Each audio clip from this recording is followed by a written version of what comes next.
Ideas shape the world. They give meaning, direction, and possibility. I'm Willie Pietersen, former CEO, Columbia professor, and author of Leadership: The Inside Story, an exploration of the principles that have shaped my leadership journey. Some ideas last for centuries. Others emerge and redefine how we lead. This is Ideas That Matter. Okay. Let's, if we can, move on to evolutionary science. How does that now begin to mold your thinking and your ideas?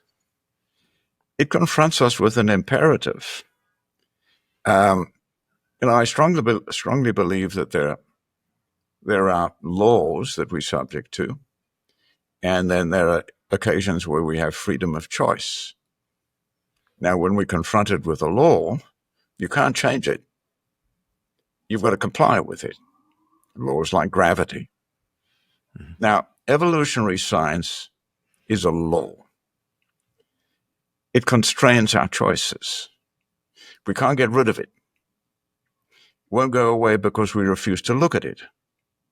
Now, it's a really harsh truth that Charles Darwin presented us with compelling evidence that is undeniable. And you can frame it very simply, which I do very often. And this is the call to action in terms of developing a learning system. And that brings us back to asking the right questions, for example. Mm-hmm. Now, what does evolutionary science tell us as a law, as a rule, inescapable? And that is there only one means of survival over time, and that is successful adaptation to the changing external environment.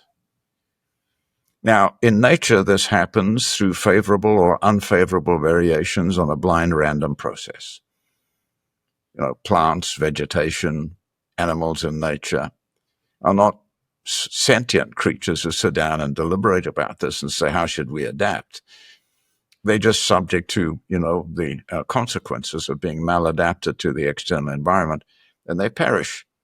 So in nature, 99% of the species that have ever existed have become extinct because they can't learn. They're just subject to the random factors. Organizations and human beings are capable of learning about the changes in the external environment and our ability to adapt successfully.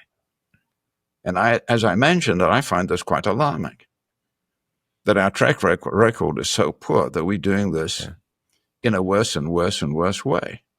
From 61 years to 18, according to the McKenzie Study, a reputable firm, good analytics. Mm-hmm. Now, somebody else might come up with slightly different numbers, but the message is clear. Organizations' ability to adapt successfully has deteriorated over time to a very concerning degree. Now, there's only one way for us to adapt successfully, and that's through a system of learning. We have to learn our way there, picking up early signals about what's happening in the external environment, understanding how these things are changing the rules of success, and responding successfully. All kinds of things get in the way, all kinds of biases. The status quo bias gets in the way. The confirmation bias gets in the way. We don't welcome change of this kind. And if we don't really act on these changes, we can get into very deep trouble. Now, you can say to yourself, just look back for a little bit and think back prior to the iPhone. And there was BlackBerry, the dominant player in the US market. And there was the Finnish company, Nokia, dominant internationally. They seemed invincible. They're doing a great job, making lots of money. I remember when Obama became president not so very long ago, and he said, oh, well, now I'm subject to all kinds of security constraints. And he said, as long as they don't take my BlackBerry away, well, you know who took his BlackBerry away? BlackBerry did. Now, both of those companies, BlackBerry and Nokia, dominant, highly profitable, big market share, entrenched advantages were obliterated into insolvency. Now, what happened? It's just a conceptualization, big word, I'm sorry, of what this thing was. This thing, we called it my mobile phone, is a means to an end. Steve Jobs looked at this and said, this is not just a phone. It's a mini computer. You can do your photographs, you can do your music, you can do searches, you can do various apps.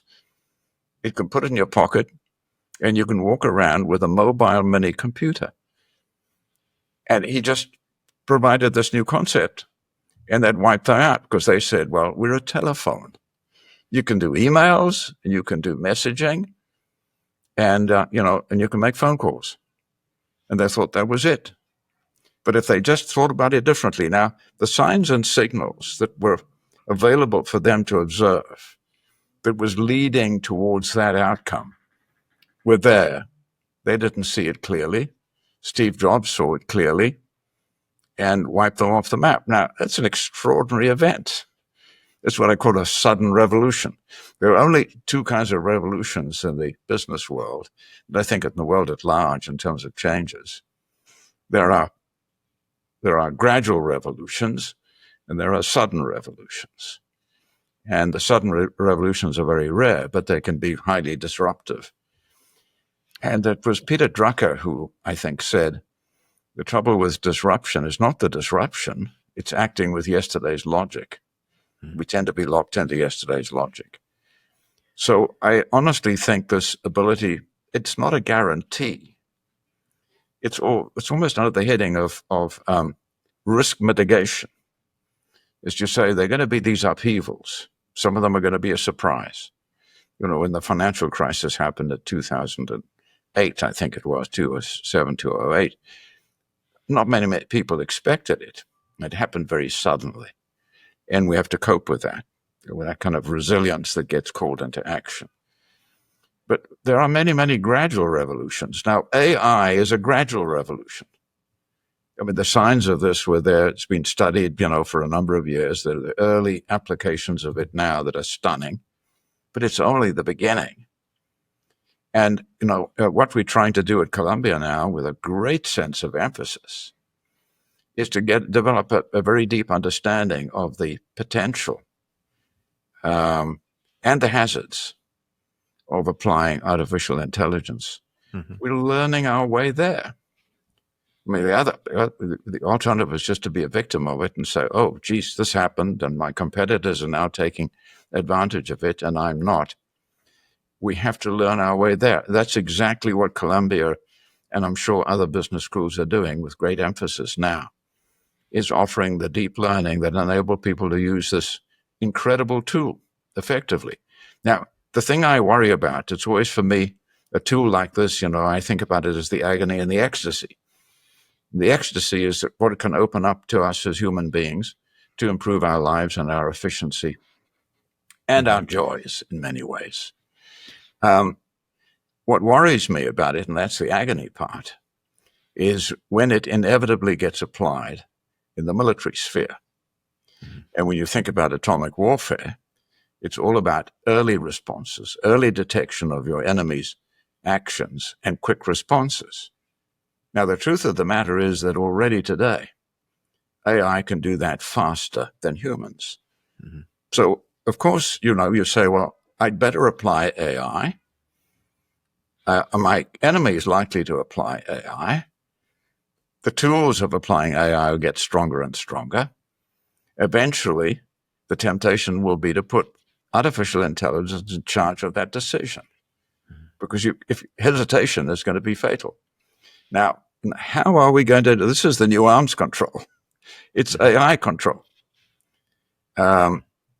Because right now, in this kind of mutual assured destruction, there are early signs that each side can pick up and pick up the red phone and say, don't do it, let's talk, or whatever the case might be. With AI, there's no time to do it. It's going to be instantaneous. Mm-hmm. Now, we have to find solutions to this. And that, again, is kind of one of these things that if we don't apply this with great wisdom internationally to think about ways of managing our own conduct is nationally, we're really going to be introduced to an extreme hazard.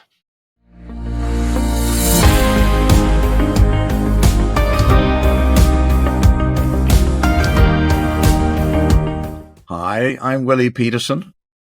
Leadership is not about wielding power. It's about authenticity and inspiring others to achieve a shared purpose.